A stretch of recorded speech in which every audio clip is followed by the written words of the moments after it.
Hello बच्चों, good morning. संख्या पद्धति यानी कि नंबर सिस्टम पर ये हमारा दूसरा कॉन्सेप्चुअल वीडियो है। पार्ट वन में हमने प्राकृतिक संख्याएं, पूर्ण संख्याएं, पूर्णांक और इसके बाद जो आपकी परिमेय संख्याएं और अपरिमेय संख्याओं के बारे में भी बेसिक नॉलेज ले ली थी।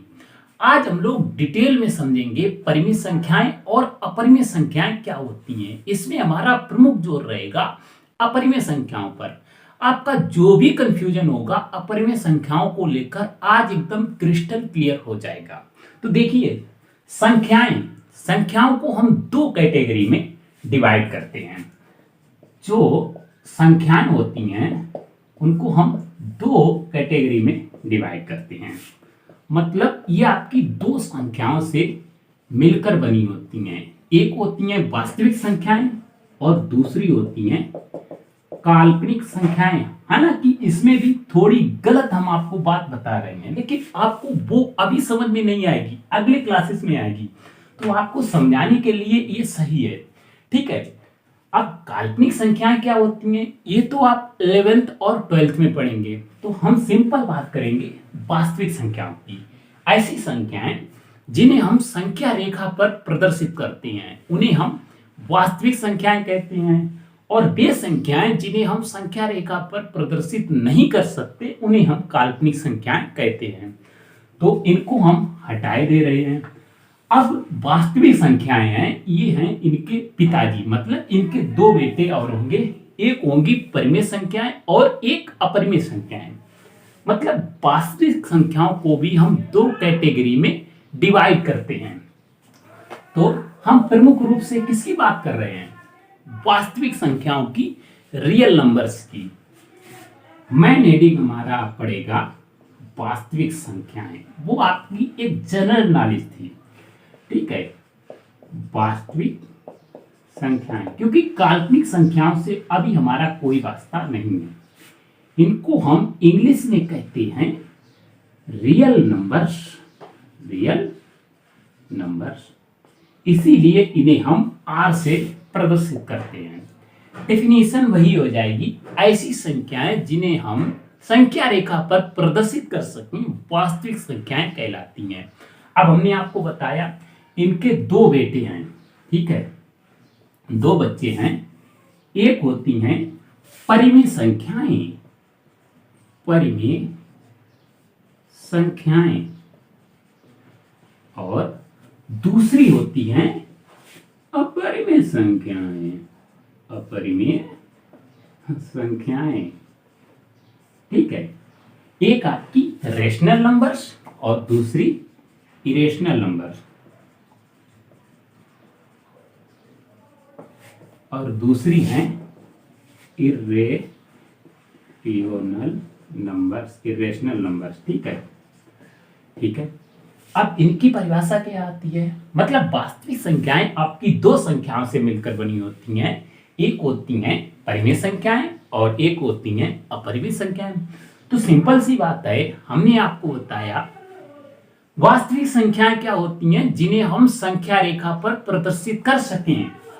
मतलब ये आपकी संख्या रेखा है, इस पर आपकी परिमेय संख्याएं भी होंगी और अपरिमेय संख्याएं भी होंगी।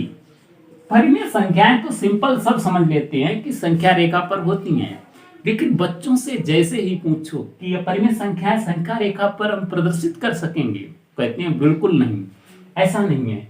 अपरिमेय संख्याएं भी संख्या रेखा पर होती हैं। और दो बातें आपको और बताते हैं कंफ्यूजन क्रिएट करने के लिए।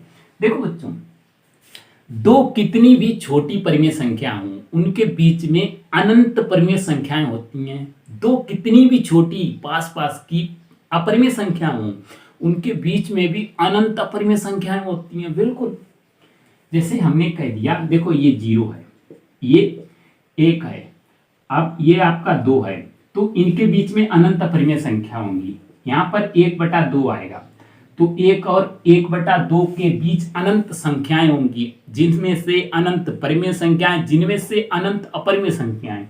मतलब इसके बीच अनंत परिमेय संख्याएं होंगी। जो कथन है वो आपका ऐसे हो सकता है कि दो परिमेय संख्याओं के बीच अनंत परिमेय संख्या होती है, बिल्कुल सही है। दो परिमेय संख्याओं के बीच अनंत अपरिमेय संख्या होती है, तब भी सही है। मतलब दो परिमेय संख्याओं के बीच अनंत परिमेय संख्या भी होंगी, अनंत अपरिमेय संख्या भी होंगी। इसी तरह दो अपरिमेय संख्याओं के बीच अनंत परिमेय संख्या होंगी, इसमें ये शायद सही नहीं होगा। ठीक है, चलो वो इतना आपका डिटेल में जाने की जरूरत है नहीं। तो सिंपल परिमेय संख्याओं की हम क्या बात करते हैं, वे संख्याएं जिन्हें P/Q के रूप में लिखा जा सके। देखो इनकी हम परिभाषा वगैरह सीख चुके हैं, जहां पर आपका P और Q पूर्णांक होना चाहिए। मतलब ये क्या होंगे, पूर्णांक होंगे, एलिमेंट्स Z, लेकिन Q0 नहीं होना चाहिए, Q0 नहीं होना चाहिए। मतलब जैसे 3 हो गया, 3 को हम 3/1 लिख सकते हैं। माइनस की कोई संख्या हो गई -2, तो वो भी परिमेय संख्या है। -2/3 फिर भी परिमेय संख्या है, जिंदा है। ठीक है, 3/2 और जिंदा है। ठीक है, 0 है, ये भी परिमेय संख्या है। 1 है, ये भी परिमेय संख्या है। 5 है, ये भी परिमेय संख्या है। अब परिमेय संख्या है कौन सी, जिन्हें अपरिमेय संख्याएं फिर कौन सी हैं, जिन्हें P/Q के रूप में लिखा ही ना जा सके। समझ रहे हैं, देखो P/Q के रूप में लिखा जा सके, जहां पर P और Q पूर्णांक हैं तभी वो परिमेय होगी। जैसे एक सिंपल अपरिमेय का एग्जांपल हमने आपको बता दिया, √2। मान लो कि √2 परिमेय है, हालांकि अभी अपरिमेय के बारे में डिटेल में हम आपको समझाएंगे। तो √2 को आप कहेंगे √2/1 लिख लो, ये भी अपरिमेय हो गई। ऐसा नहीं है, जो √2 है ना, वो पूर्णांक में नहीं आता है। पूर्णांक में क्या आएंगे, पूर्ण पूर्णांक। मतलब ये आपकी संख्या रेखा है, इस पर ये बड़े बड़े गड्ढे हैं। ठीक है, मतलब बड़े बड़े पॉइंट है, जैसे 1 हो गया, 2 हो गया, 3 हो गया, तो इनको हम पूर्णांक कहते हैं। -1 हो गया, -2 हो गया। इसके बाद में ये बहुत छोटी छोटे पॉइंट्स हैं, ये आपके पूर्णांक नहीं होते हैं। ठीक है, तो इतना समझा जो हमारी परिमेय संख्याएं क्या होती हैं। अब इसके बाद अपरिमेय संख्याओं की बात करेंगे डिटेल में। परिभाषा क्या है, जिनको हम P/Q के रूप में ना लिख सकें। अच्छा, कभी भी आप √2 का वर्गमूल निकालना, वर्गमूल अगर आप निकालना जानते हैं तो कभी भी वर्गमूल पूरा नहीं आएगा। मतलब आप निकालते रहो, 1 पेज, 2 पेज, 3 पेज, दशमलव के इनफाइनाइट अंक तक कभी भी शांत नहीं होगा। ठीक है, तो इनका दशमलव प्रसार भी आता है, हालांकि उसको हम अगले वीडियो में समझेंगे। हम केवल अभी फोकस कर रहे हैं अपरिमेय संख्याओं पर।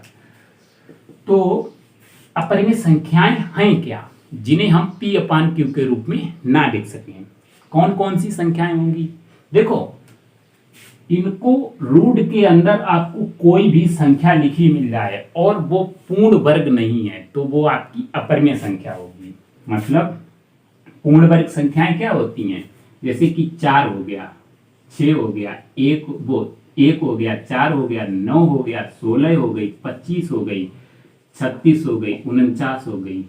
ठीक है, मतलब जिनका वर्गमूल निकाला जा सके, पूर्ण संख्या है।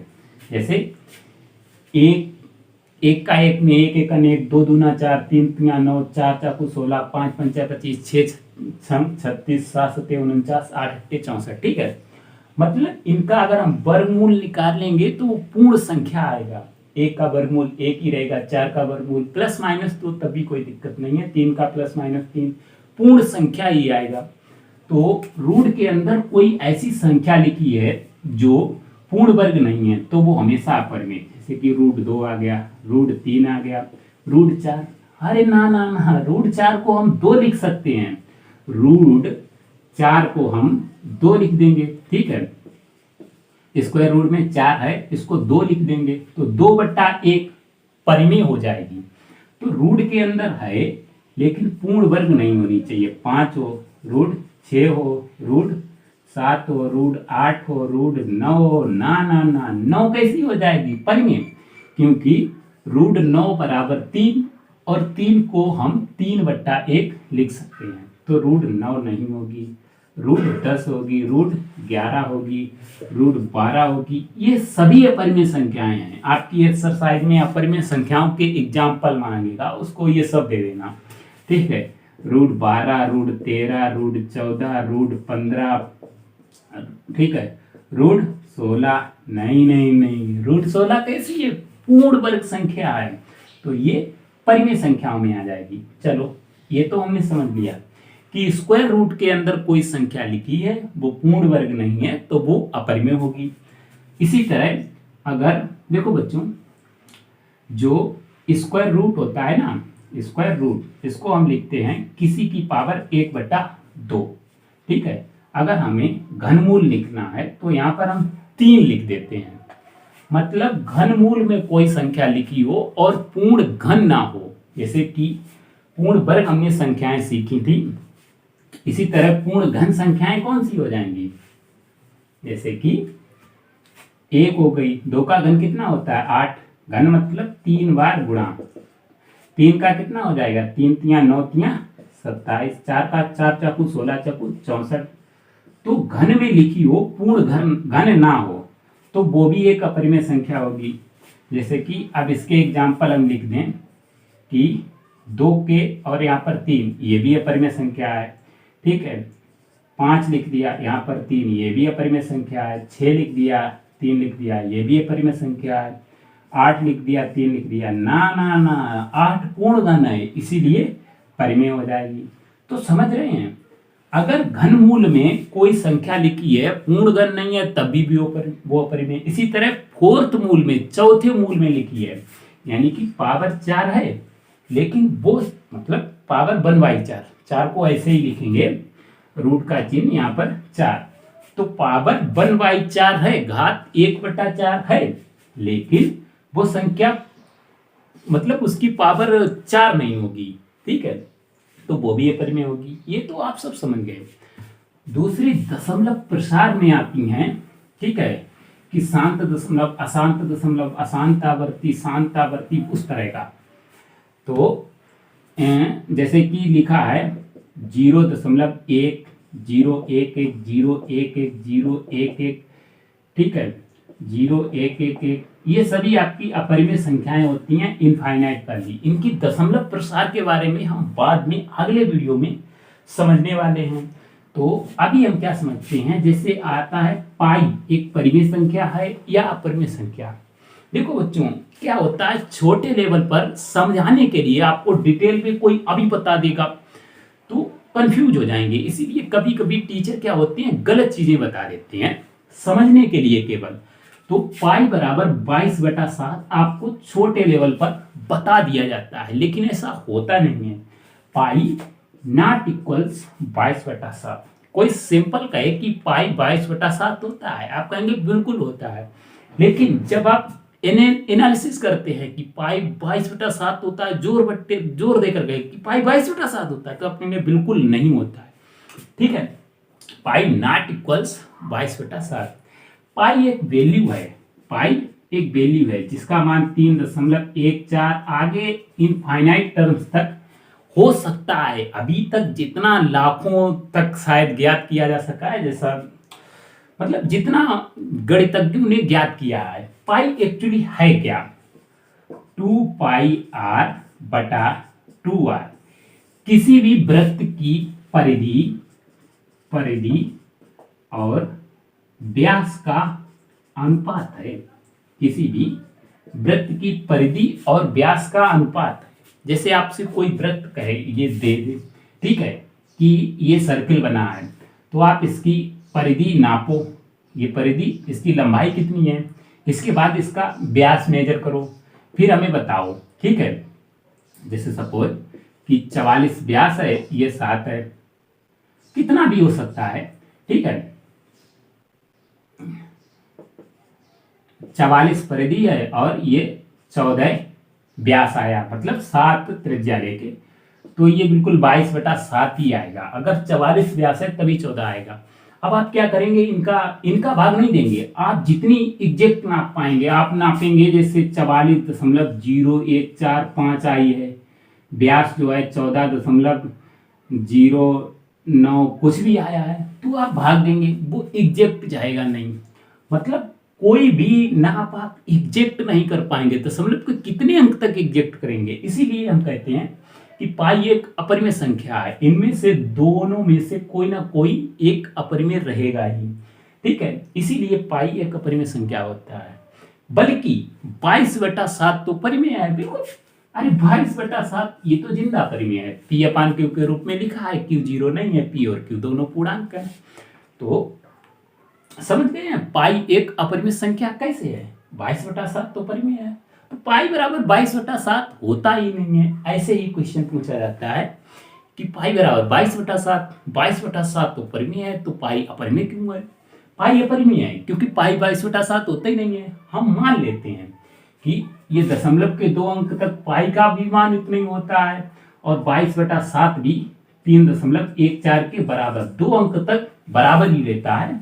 तीसरे अंक तक ये डिफरेंशिएट करने लगता है, अलग हो जाता है, ठीक है। उम्मीद है आपको ये सब समझ में आ गया होगा। इसके बाद पार्ट 3 में हम लोग सीखेंगे वास्तविक संख्याओं के दशमलव प्रसार, मतलब कब दशमलव प्रसार शांत होगा, कब दशमलव प्रसार अशांत होगा, ठीक है। तो हम मिलते हैं बच्चों नेक्स्ट वीडियो में। Thanks for watching.